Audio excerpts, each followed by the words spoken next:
Ingi, það er mikið fagnað inn í ykkar klefunum að þessi sigur hlýtur að vera rosalega sætur. Já, hann er alveg risastór þessi. Við vorum bara að elda allan leikinn og... Þeir eru undir í raun allan tíma. Meira. Við komumst yfir 66, 67, þá taka þeir 73, 67 og fara upp 10 stig með lítið eftir. En bara trúin í liðinu er alveg svakaleg og... Staðan var 97-90, Grindavík skorði ekki nema 2 stig þá í lokin. Eitthvað sem að þið breyttu? Já, við urðum að taka sensa og við tókum sensa sem var svínvirkuði fyrir okkur. Já, þú skýrið þótt, hvað sensa voru það? Við bara skildum menn eftir og fórum á boltan og þeir hendu boltanum tvígang út af. Þannig að, þú veist, þetta virkar, þú getur ekki gert þetta oft en þetta virkar þarna og við fengum sóknir. Svo er eitthvað rosalega dramatík hérna í lokið, dómi breytt þegar þið fáðu innkastið og komið ekki óvart hversu auðveldlega Ægir komst upp á körfu þegar þið komast yfir 99. Já, þeir voru bara tilbúinir að Hilmar myndi, þetta var teiknað þannig upp þannig að þið teiknaðu þetta svona upp og það gekk bara. Já, hann átti að fara hinum megin en bara, veist, bara hrikalega stórar hreðjar okkar mönnum, bara rakka natbóls.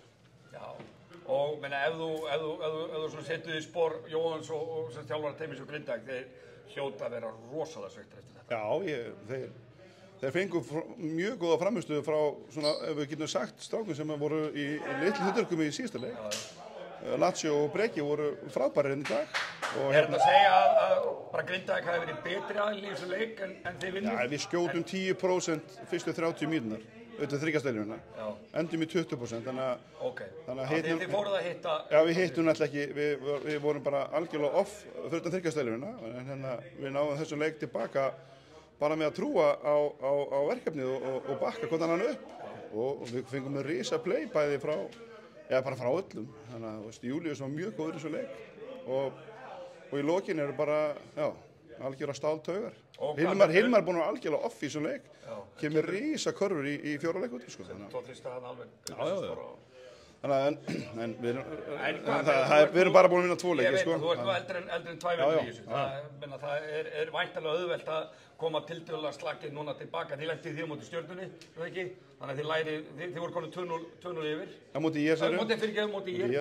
Og töpuðum svo heimaleiknum heima. Tapuðu heimaleik. Leikurinn á mánudaginn, við þurfum bara að fá Garbaenga úr þessu páskafríi sínu og mæti kofan.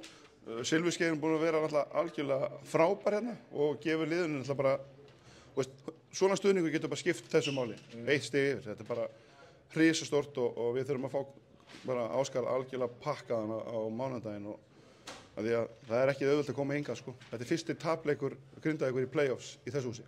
Já, það er þannig, já. Þannig að okkur finnst þetta mjög stórt og við erum mjög ánægðir með okkur.